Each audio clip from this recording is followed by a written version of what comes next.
จิตจึงได้รับรู้ถึงสภาวธรรมแห่งทุกข์ที่สุ่มในจิตใจมาตลอดเวลาทุกข์ที่หนักมากขึ้นความรู้สึกเหมือนกระดูกในร่างกายจะหลุดออกจากกันไฟในกายแผดเผาแทบไหม้เป็นจุนจิตจึงค่อยๆหดตัวเข้ามาทุกข์เป็นใจหรือใจเป็นทุกข์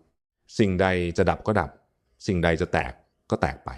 สติระลึกถึงคำสอนครูบาอาจารย์ทุกสิ่งอย่างเป็นอนิจจังตั้งอยู่แล้วดับไปหลวงพ่อสายทองพิจารณาแต่ของเรานั้นทำไมเวทนายังไม่ดับทำไมสิ่งเหล่านี้จึงยังคงอยู่กับเราถาวรเป็นเพราะสิ่งใดพิจารณาทบทวนประมวลธรรมเข้ามาจนหมดรับรู้ถึงสภาวะจิตหมุนเมื่อถึงที่สุดแห่งทุกข์ช่วงเวลานั้นเป็นเวลาประมาณบ่ายโมงขณะนั้นความรู้สึกของหลวงพ่อสายทองในขณะที่เดินจงกรมภาวนานั้นเป็นลักษณะคล้ายการบิดผ้าที่เปียกแล้วทำการบิดเอาน้ำออกสภาวะเวทนาอุปาทานได้ขาดออกสภาวะจิตที่ดำเนินรับรู้ได้เสมือนเป็นท่อสายยางพลาสติกถูกดึงขาดออกจากกันเสียงดังปักขาดออกจากกันจิตของหลวงพ่อสายทองแยกเวทนาแยกกายแยกจิตกายออกจากกันดวงจิตนั้นได้พุ่งทะยานลอยเด่นอยู่กลางอากาศเวทนาได้ดับลงในทางจงกรมความเจ็บความปวดอุปาทานในร่างกายจิตวางขันธ์ทั้งห้าอุปาทานังจิตปล่อยวางขันธ์ห้าความยึดมั่นถือมั่นจิตวางดับทุกข์ลงให้เห็นต่อหน้าต่อตาสภาวะจิตที่วางอุปาทานขันธ์เสมือนดึงหนังยางขาดออกจากกันทันทีขาดไปคนละมุมหลวงพ่อสายทองเข้าใจในสภาวธรรมที่เกิดขึ้นนั่นใจมันเป็นทุกข์ทุกข์มันเป็นใจอะไรมันทุกข์กันแน่ใจมันก็ไม่ได้ทุกข์ทำให้ใจมันทุกข์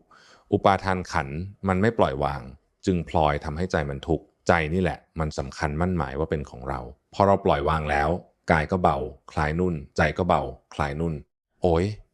มันเป็นอย่างนี้หรือก็มันก็เป็นอย่างนี้อุปาทานขันธ์ความยึดมั่นถือมั่นมันไม่ใช่ของเรามันปล่อยวางแล้วมันก็เหมือนเราเทน้ำออกจากถังเหมือนมีของอยู่ในตะกร้าพอเราเอาของออกแล้วมันจะหนักอะไรมันเหลือแต่ตะกร้าเปล่ามันปล่อยมันวางแล้วจะเอาอะไรมาบีบมารัดในหัวใจคนได้อาการฝ่าเท้าที่ระบมเจ็บปวดเวทนานั้นก็ดับลงไปพร้อมกันเกิดความสว่างใสขึ้นในจิตยามค่ำคืนหลวงพ่อสายทองเดินจงกรมกลับได้สัมผัสถึงความอัศจรรย์ใจขณะที่เดินจงกรมภาวนานั้นในยามค่ำคืนที่มืดมิดสภาวะแวดล้อมรอบกายมืดมนกับมีความสว่างใสขึ้นในจิตมาแทนที่มีแสงสว่างเกิดขึ้นคล้ายกับมีแท่งแสงเทียนจุดเดินนำหน้าให้ความสว่างใสตลอดเวลาจนถึงเวลาประมาณ23 นชีจิตหลวงพ่อสายทองจึงได้ถอนออกมาจากสภาวธรรมนั้นจิตผู้รู้แสดงภาวะภูมิธรรมให้ทราบมันต้องอย่างนี้สิจึงจะเรียกว่าลูกตถาคตหลวงพ่อสายทองจึงได้มานั่งพิจารณาสภาวธรรมที่ได้สัมผัสในครั้งนี้ด้วยความอิ่มเอิบเบิกบานสรานธรรมาแล้วได้ปรากฏนิมิตเห็นยมทูตมากกราบนมัสการพร้อมกราบเรียนหลวงพ่อสายทองให้รับทราบถึงเรื่องราวของพระรูปหนึ่งซึ่งหลวงพ่อสายทองจำได้ว่าพระรูปนี้เคยกล่าวตำหนิกล่าวหาว่าหลวงพ่อสายทองเป็นบ้ายมทูตกราบเรียนให้รับทราบบักอันนี้ช่างดื้อบอกอะไรก็ไม่เชื่อฟังหลวงพ่อสายทองจึงขอร้องยมทูตอย่าไปทำอะไรท่านเลยขอร้องเถอะสงสารท่านยมทูตกราบเรียนหลวงพ่อสายทองให้ทราบถึงผลกรรมที่ต้องเกิดขึ้นไม่ได้หรอกท่านคนพวกนี้มันต้องรับกรรม